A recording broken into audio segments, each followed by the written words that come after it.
Nagsimula nang mag-ikot ang mga tauhan ng Bureau of Fire Protection o BFP sa mga matataong lugar para ipakalat ang fire prevention campaign para sa fire-free na pagsalubong ng bagong taon.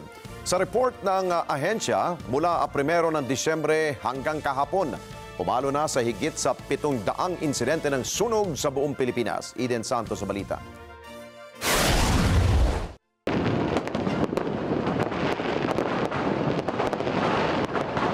Target ng Bureau of Fire Protection na mapanatiling mababa ang bilang ng mga insidente ng sunog sanhi ng mga paputok habang papalapit ang pagsalubong sa bagong taon.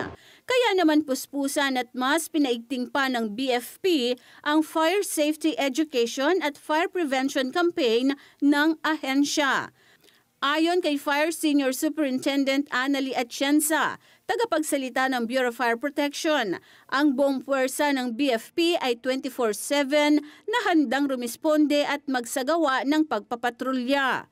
Anya, umiikot din sila mula umaga hanggang gabi sa mga matataong lugar gamit ang public address system ng kanilang fire truck upang mapaalalahanan ang publiko sa preparasyon ng pagsalubong sa bagong taon.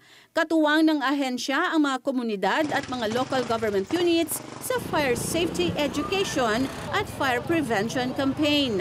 Sa tala ng BFP, mula December 1 hanggang 24 ay nagkaroon na ng 724 fire incidents sa buong bansa. Mas mababa ito kumpara sa 1,112 na insidente ng sunog noong nakalipas na taon.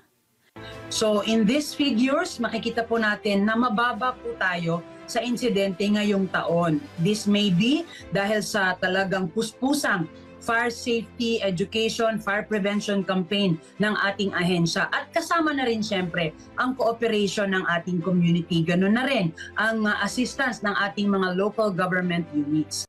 Giit ni Atienza, December 1 pa lang ay nag-activate na ang BFP ng kanilang Oplan Paalala Iwas Paputok tuwing holiday season. Eden Santos para sa Mata ng Agila.